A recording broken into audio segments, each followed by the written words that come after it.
Good afternoon, everyone, and welcome to Tata Communications earnings conference call for Q2 FY23.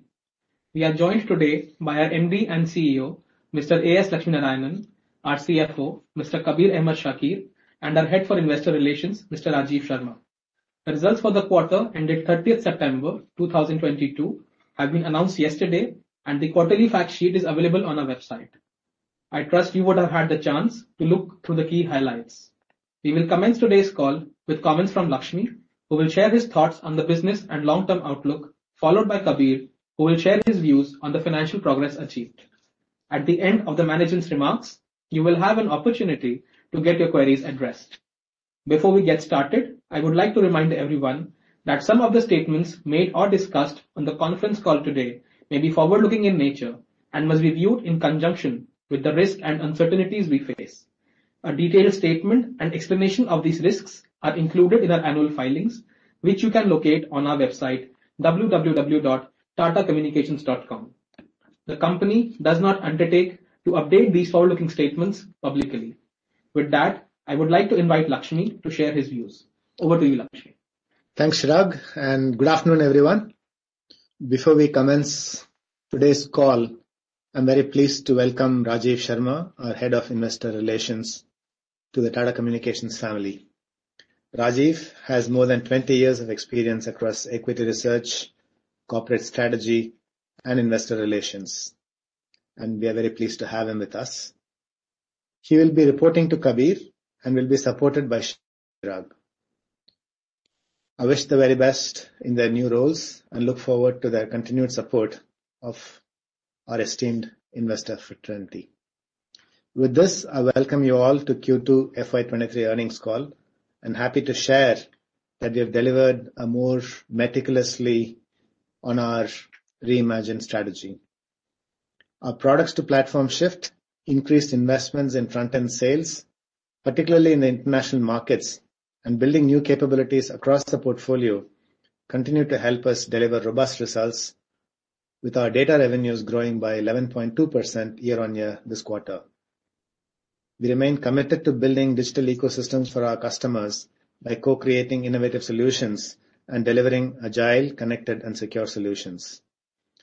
Doubling down on customer centricity, we soft-launched Tata Communications TCX, our customer experience portal, and our digital store for our Indian markets.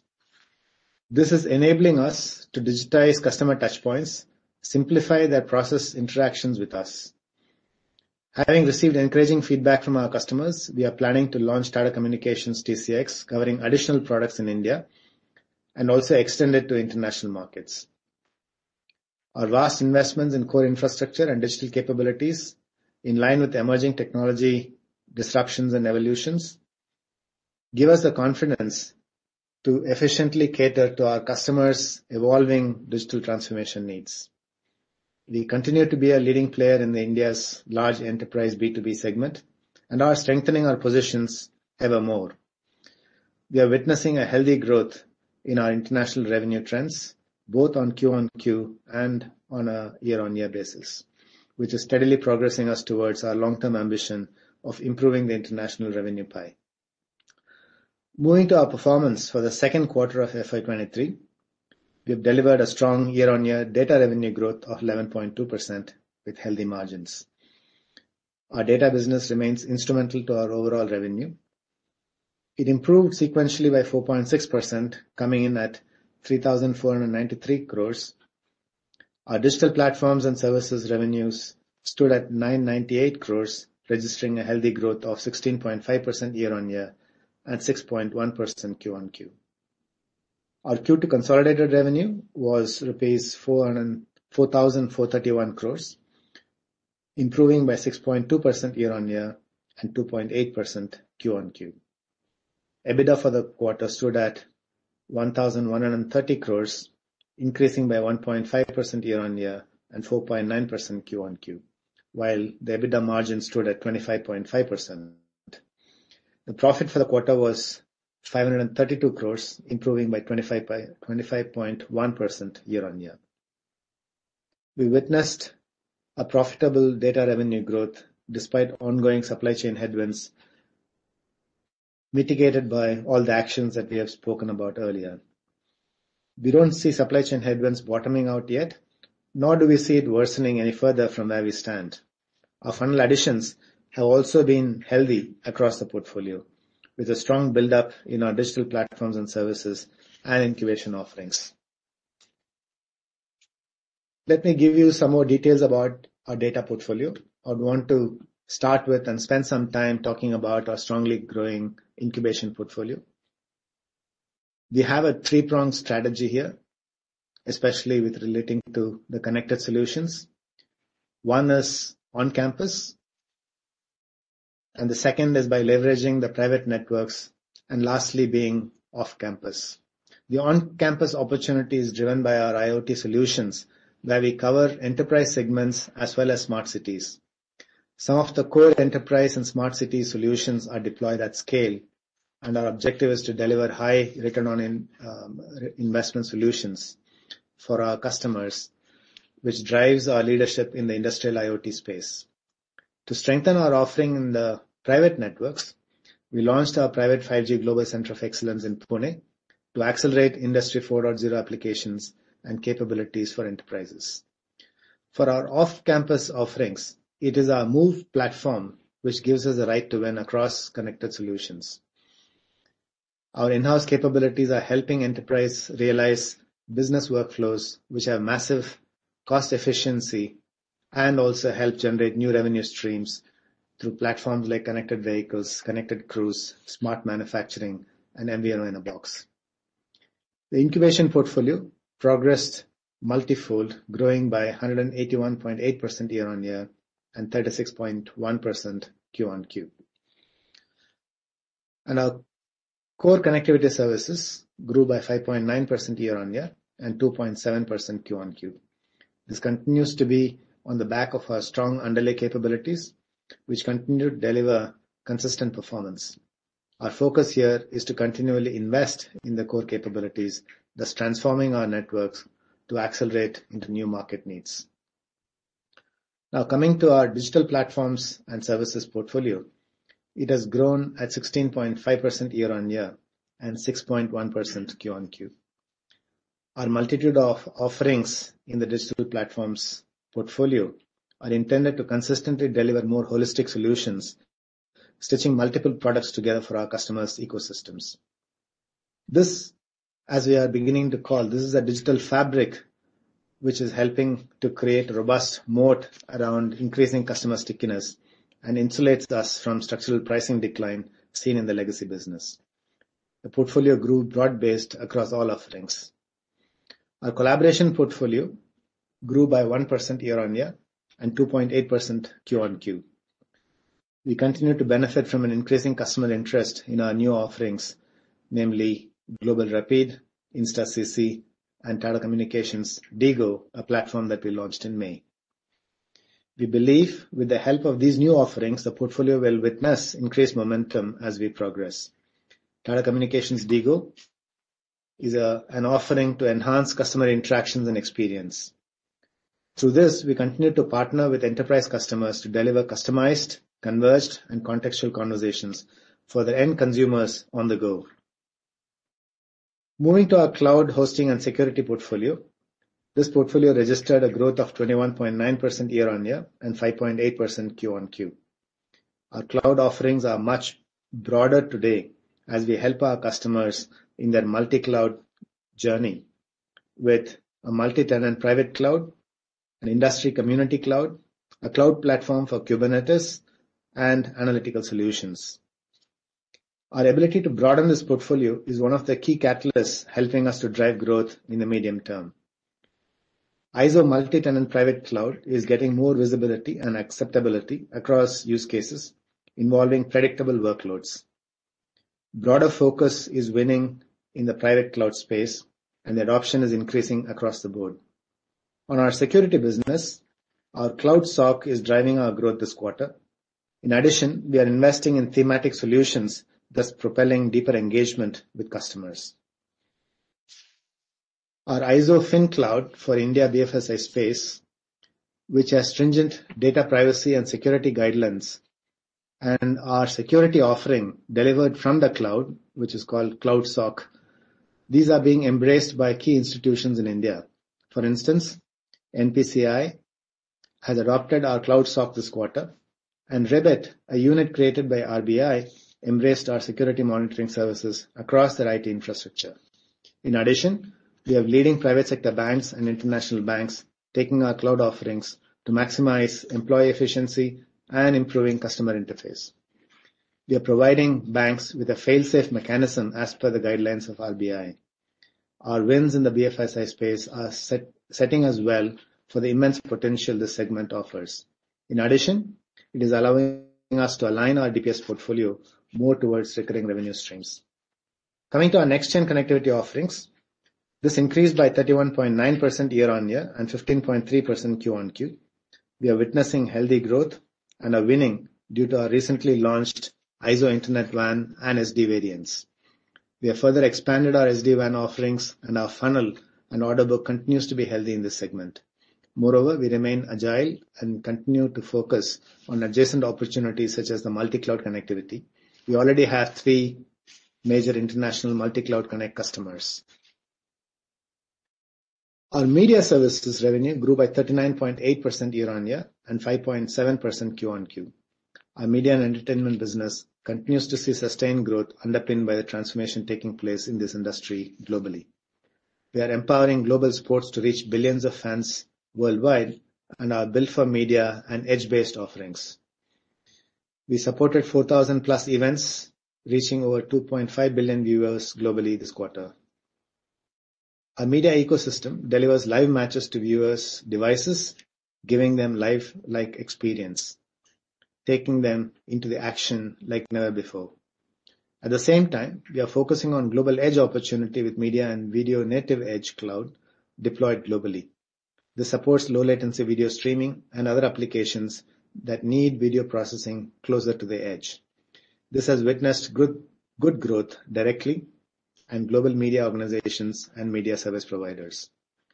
To sum up, as a digital ecosystems enabler, we remain committed to building innovative and scalable platforms to empower enterprises. With that, I would like to invite Kabir to give an overview of our financial performance.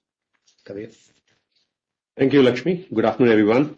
Let me take this opportunity to take you all through our financial performance for the quarter. Q2 of FY23 witnessed healthy growth coupled with strong operational performance. Our consolidated revenue for the quarter stood at 4,431 crores, improving by 6.2% year-on-year and 2.8% on a sequential basis. Our EBITDA for the quarter stood at 1,130 crores, reporting a margin of 25.5%. Our absolute EBITDA grew by 4.9% sequentially and 1.5% year-on-year. Our data revenue reported strong growth momentum both quarter-on-quarter and year-on-year across all our offerings this quarter, despite the challenges around OEMs. Our key performance indicators in terms of funnel, order book, and win rates continue to improve, giving us confidence to step up growth once we see come softness around the supply chain constraints wear off. Data revenue for the quarter stood at 3,493 crores, improving by 11.2% year-on-year and by 4.6% on a quarterly basis. Voice business continues to decline in line with market trends. However, we witness an improvement in our voice net revenue and EBITDA margins, primarily driven by India market shift, which has improved realizations. In our view, this is an industry-wide phenomenon and seems to be a short-term in nature. Moving to subsidiaries, we see a steady improvement in TCTS. TCTS revenue improved by 1.4% quarter-on-quarter, though it declined, compared to last year, coming in at 322 crores. EBITDA for TCTS stood at 5 crores for Q2. Our payment business continues to make positive shifts as we expand our portfolio under the franchisee model. Revenue for the quarter came in at 46 crores, improving by 4% quarter-on-quarter and 12% year-on-year. As on date, we have added close to 2,000 franchisee ATMs to our portfolio and are sharply focused on increasing this further. Economies across the globe continue to witness a series of interest rate hikes, thus increasing the overall borrowing costs, and these are expected to rise further. These have impacted us as well, with our interest costs increasingly sequentially by about 18 crores this quarter. Our current cost of borrowing stands at 3.69%. We have a well-defined interest rate management policy in place to mitigate such impacts by establishing an optimum mix of floating and fixed rate loans and taking other necessary steps as and when necessary. We will take a balanced view on capital spends to support our growth ambitions versus the need for debt reduction to better manage this volatility. PAT for the quarter came in at 532 crores as compared to 544 crores in Q1 of FY22. Our PAT margin stood at 12% for Q2 and improved by 180 basis points year on year. Our PAT for the quarter was positively impacted by better profitability and certain tax adjustments. In this quarter, we've recognized a deferred tax asset of 29 crores for a couple of our international subsidiaries. Our efforts to simplify our operating model and increase investments to our customer success in international markets have started to yield positive results. Thus, our international business has started showing improvements in terms of operational profits, giving us the visibility on utilization of the NOLs in the near term. Hence, we have revised our policy to recognize deferred tax assets basis near-term profitability, and we'll be doing so on a rolling basis going forward. Cash capex for the quarter stood at 324 crores, though our approved capex is greater than 500 crores. Committed capex for the quarter was 421 crores. Much of this variance can be attributed to the ongoing supply chain issues and delayed deliveries, which have already been called out. ROCE for the quarter stood at 27.7%, well above our guidance. Net debt as on the quarter end stands at around 6,400 crores. Net debt to EBITDA is now at 1.5x as compared to 1.4x last quarter. This increase is largely due to the high dividend payout, of 591 crores to our shareholders this quarter. Our cash flow generation continues to be healthy, reporting a free cash flow of 617 crores this quarter. In line with our growth ambitions, we continue to augment our staffing capabilities and invest in internal and external engagements. We will see some of these costs further ramping up in a phased manner as we progress into the second half of FY23. Thus, we continue to maintain our margin guidance in the 23 to 25% range.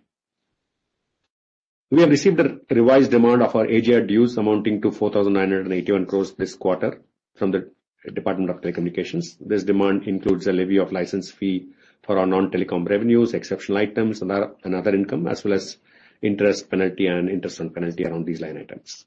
The entire matter is sub judice, and our multiple appeals are pending before the Apex Court and the Madras High Court. We obtained legal opinion independently in this regard, and we believe we have sufficient ground to defend our position. As such, we have recognized these as part of our contingent liabilities. Our strong operating performance will be a stepping stone for the company's future.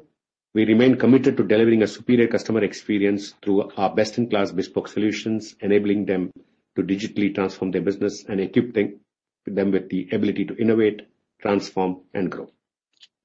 This brings us to the end of the management commentary. I will now ask Chirag to open the forum for Q&A. Thank you for your attention. Thanks, Kabir and Lakshmi. We will wait for a minute for the queue to assemble.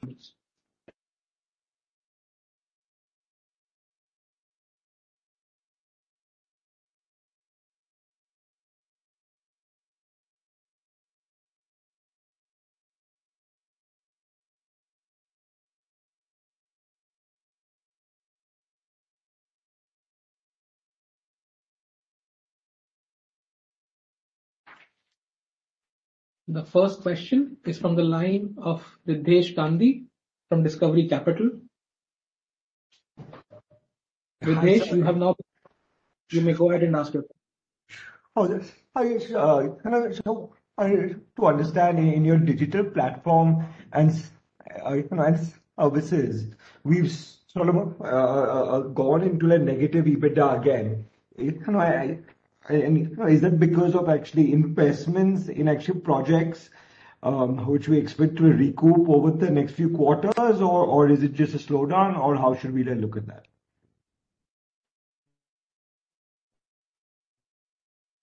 Ridhesh, I've guided the market earlier as well. Let's not get into each and every line items because there are peculiarities and specifics, of that quarter to quarter, I think I would encourage you to look at the data services, and the DPS portfolio as a whole, and also to look at the overall, company portfolio, as a whole. I think this quarter, although the guidance, has been that we will probably be in the low to mid, in our range for the year, we've been helped by various things. We've been helped, by positive forex. We've been helped by the market shift that I mentioned of, and we've been, as a company, delivering profit, EBITDA at the higher end or even breaching the higher end of the range. There are very specifics, deal related, non-deal related, that sometimes go into each of these things. That doesn't deter away from the strategic, direction that the company is taking. No, the only reason I'm asking is that because we, do break this up, and historically this was a loss-making area which had then become profitable. So just wanted to understand if the profitability was driven by some COVID revenues which are replaceable, or effectively if it's sustainable, or this is an exceptional quarter in this area. Yeah, there is. I would say there is nothing structurally, anything to worry about the profitability of that. Okay, fine. The next question is with regards to there is supply chain issues on the chip side. We had indicated that by Q3 of this year, we'd expected some amount of a normalization to happen. Is that sort of on track, or how long do we expect? Because I know that a lot of the execution of the order book and pipeline, etc., is going to be driven by that. No, I think I mentioned in my commentary that supply chain, as far as this quarter is concerned, I don't think it has sort of negatively affected us in revenue, because we had put some mitigation actions in the last 2 quarters, such as buying some of the equipment in advance. So we had done some advance ordering and so on. So those mitigating actions are helping us to deliver. Having said that, the supply chain issues are still causing delays. It has not got any worse from the last quarter, but it is not improving either, is what I mentioned. There is a second dimension of the supply chain issues, which is more relating to the core network of us investing in our network and increasing the capacity of networks, which is not directly and immediately attributable to any customer revenues, but this is as something that we have to expand. And in those areas, because of the delays, some of the projects are delays, and you are seeing that directly relating to our lower capex spend as well, because of that reason. But these are some things, we think it is going to continue for a while longer. It's very hard to predict as to when we will get out of this, but we are treating this as business as usual and managing the situation through advance ordering and so on and so forth. So we'd expect to then again see a slight delay in a ramp up of the growth effectively until these issues are further resolved. No, I think that's what I mentioned. So this quarter we didn't have any impact because of the supply chain issues. I mean, even if that was there, it was very marginal than to call out anything. We are ordering equipment in advance to make sure that we can deliver. Clients are also reconciling to the fact that these delays are through OEMs. So as long as we have enough in our pipeline and we keep winning, I don't think these delays would cause any substantial issues in terms of. I mean, of course, if the situation was very different, then we could accelerate some of the deliveries and we could get. But we would treat this as business as usual for the next at least a couple of quarters, is what we think. Got it. No, that's helpful. And just the last question is with regards to any update on the land, actually monetization at all. Is there anything you can share on that? Well, this quarter we had a couple of very small item, two land parcels that we actually disposed. Okay. As I said earlier, I mean, we are of course guided by accounting policies, when any asset is held for sale, that will get reflected automatically in our results, and you'll get to know about it. I've spoken at length in previous quarters, in one-on-one, meetings, in investor forums, as well. We have an articulated, approved real estate strategy, and we will try and align both the internal needs of the business as also the right market timing in order to look at the value maximization for us. And the value maximization could either be through leasing that particular asset or selling that asset. So we will look at the right economic value that we can realize for our shareholders and for the benefit of the business. And that's how I would like to keep it at that level, because then it gives us the flexibility to take the right call. Okay, sir. Thank you so much. Appreciate it. And I'll just get back. Thanks, Riddesh. The next question is from the line of Sanjesh Jain from ICICI Securities. Sanjesh, you have now been unmuted. You may go ahead and ask your question. Yeah, good afternoon, and thanks for the opportunity. And good to see data revenue finally picking up, most expected. Lakshmi, you made an initial comment that we have been seeing healthy order book. And in the previous quarter, if I remember, you mentioned that sales funnel was not catching up along with it because of attrition issue and all. I can see there is a lot many employee got added in this quarter. Can you help us, give us more color on the order book? It's a double-digit growth, what we mentioned last quarter continues, and how is the sales funnel adding up to understand how will be the future order book growth? Yeah.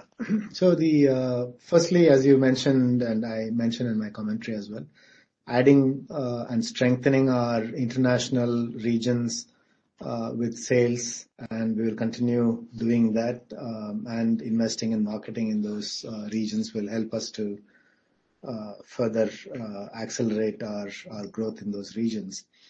As far as the order book is concerned, I think we saw a good order book in the last 2 quarters. This quarter was also quite good. I don't want to comment on a quarter-on-quarter basis the order book, because there will be pluses and minuses based on deal getting pushed out by a week will color the numbers. But overall, the order book is good.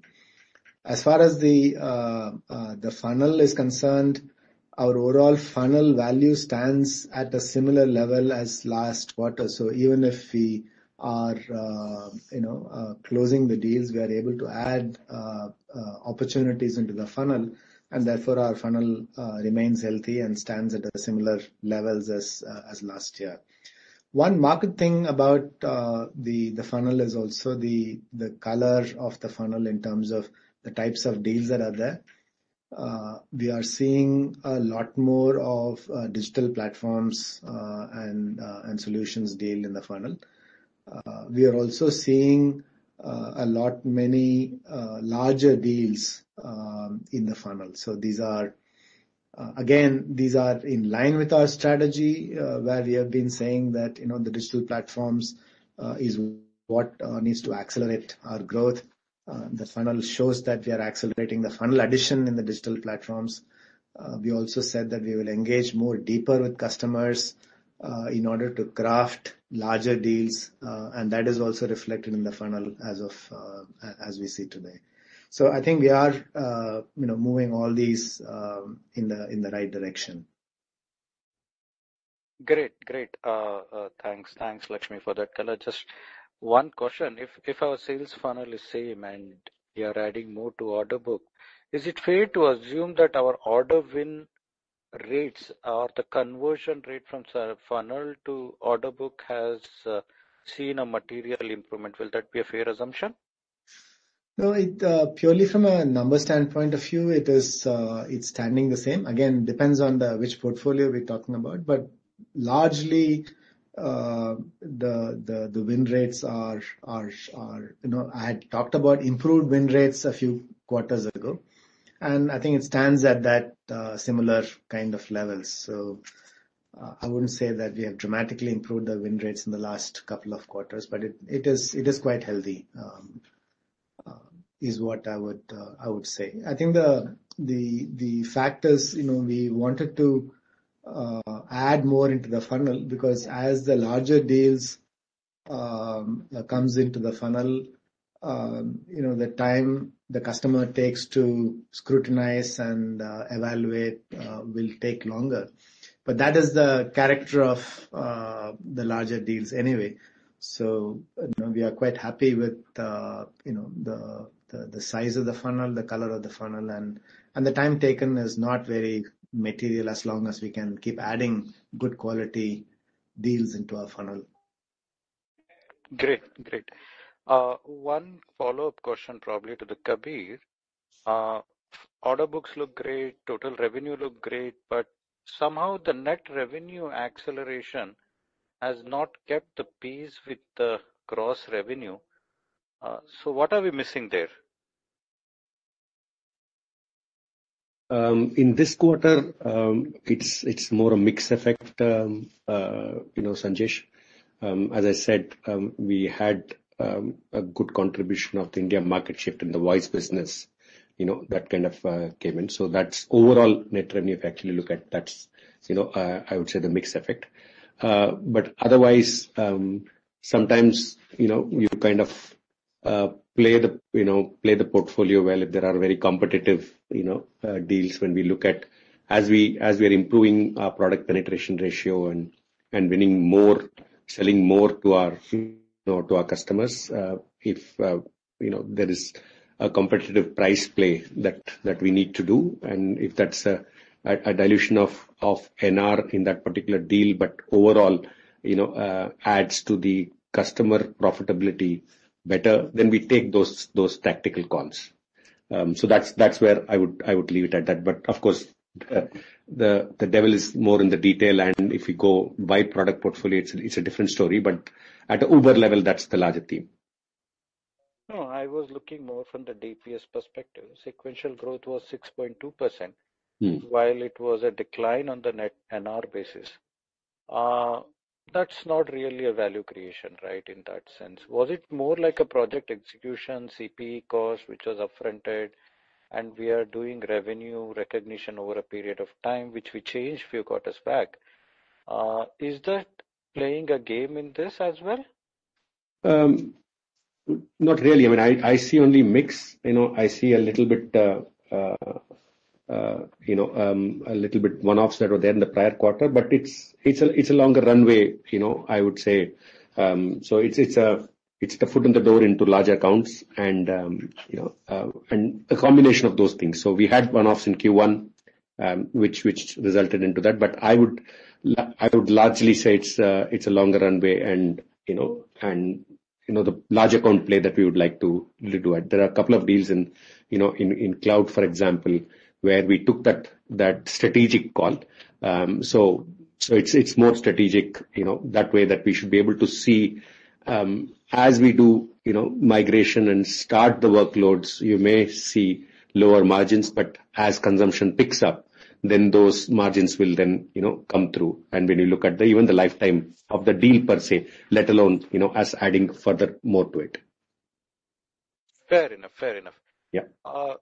Lakshmi, one on the collaboration side, now that's still not picking up. I understand SIP trunking was declining, but if one was to see that portfolio X of SIP trunking and DIGO being now commercialized, what is the X of SIP kind of a growth this portfolio has the ability or a potential to deliver, say, over the next 3 to 5 years? Can the X of SIP trunk can grow at 25-30% CAGR?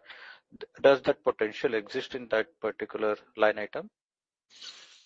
Yeah, I think the overall collaboration portfolio is lifted up because of the Global Rapid and the DIGO portfolios that we have.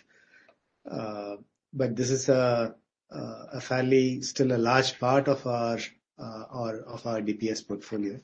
So excluding that, I think our growth rates are quite good. It's about 25%, excluding not just SIP trunk, excluding all of the collaboration No, I was asking more from the collaboration perspective, which only has collaboration space. only collaboration. If I were to remove SIP from it, Yeah. Is it growing at in line with the remaining portfolio in the DPS? Yeah, I think the Global Rapid, InstaCC, and DIGO are all growing in line or better, I would say. But the SIP trunking is a large part of collaboration today, so that colors the overall growth of the collaboration. But if the question is excluding SIP trunk, if the other products in that portfolio is growing, it is growing. They are all growing at a very healthy rate. So the Global Rapid is growing very well, InstaCC is growing very well, and DIGO is growing very well as well.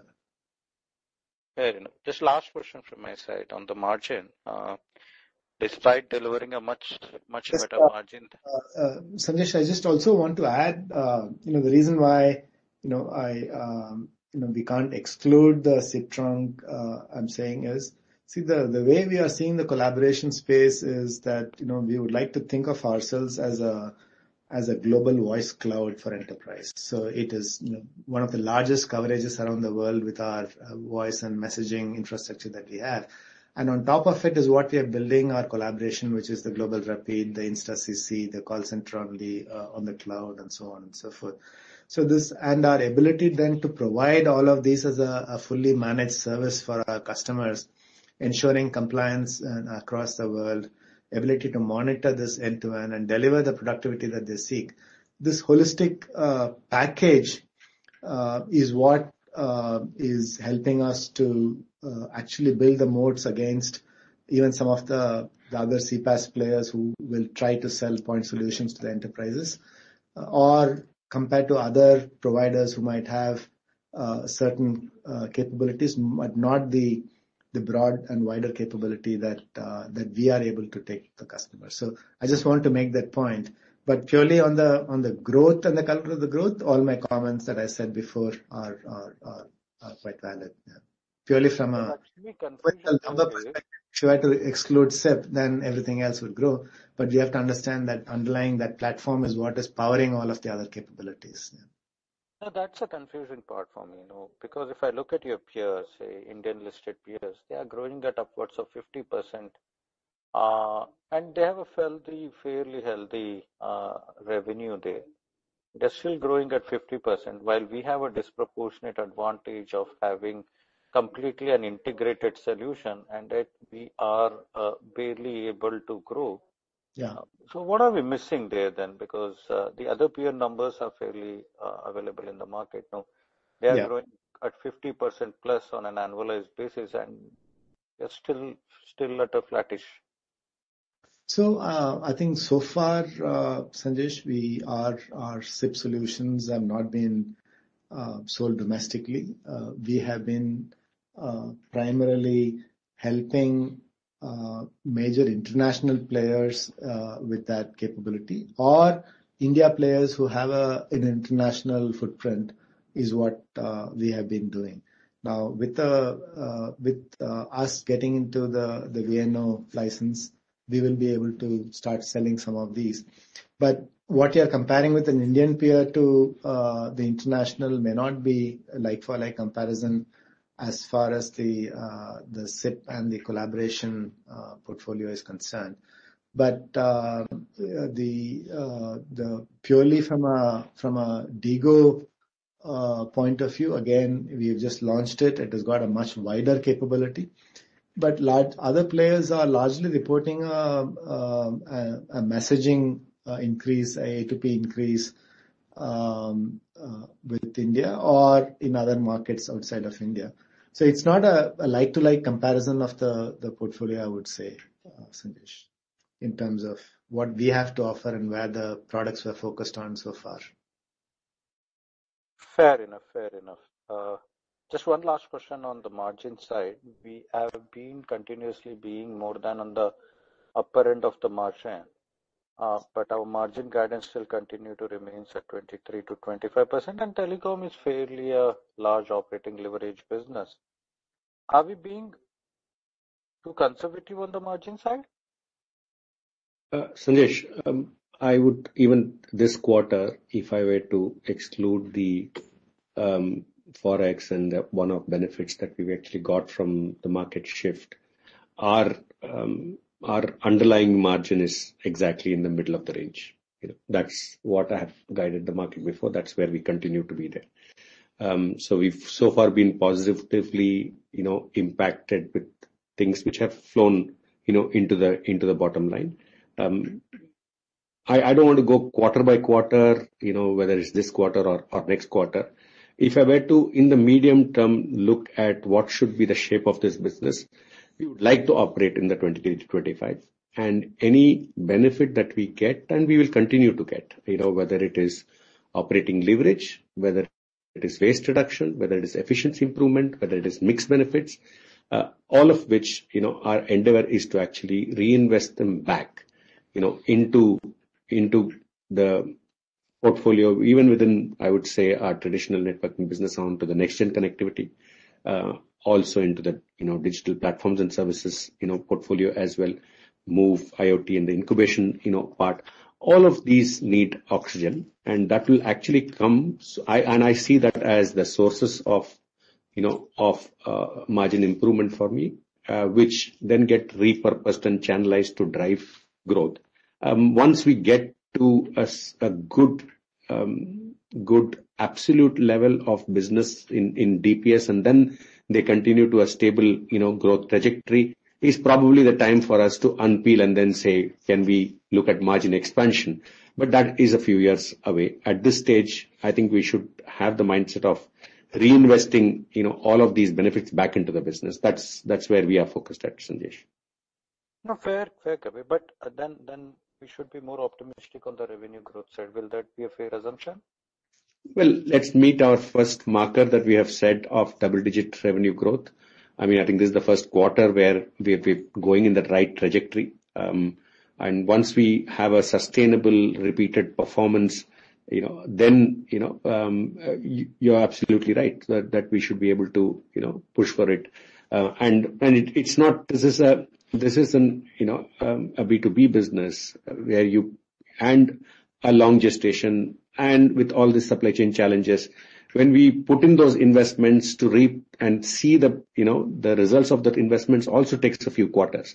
So thank you for the patience. You guys have been listening to us, to our investment, stories, all through. And this is the first quarter where we've actually seen results, and we should be able to, continue that same momentum and we should not move away from that philosophy of how to run the business. Great. Thanks, Lakshmi. Thanks, Kabir, for patiently answering all my questions, and best of luck for the future quarters. Thanks, Sanjesh. Thanks, Sanjesh. You may kindly raise hand option on the WebEx portal to ask any more questions.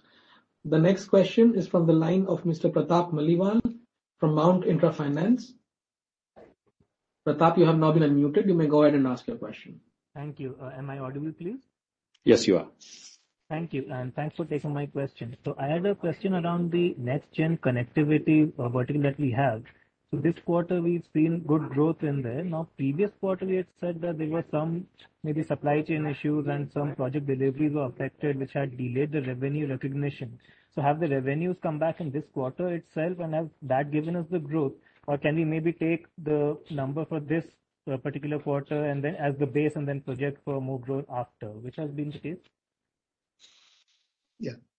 No, I think next-gen connectivity, we have a multiple set of products which combined together forms the next-gen connectivity. One is the IZO Internet WAN proposition, where we are helping our customers to replace MPLS with internet solutions. The other is, I mentioned about the IZO Multi-Cloud Connect, which we are just doing a soft launch, and that's another set of one.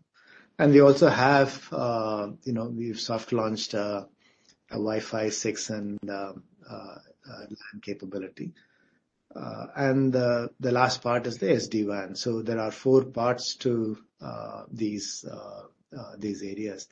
Particularly when it comes to the SD-WAN, which is where I think we were hampered by some of the OEM issues. And similarly on the Wi-Fi 6 as well, there are OEM related issues that are there. So it's likely to have some up and down based on the OEM's ability to deliver and then therefore us to deliver to the clients.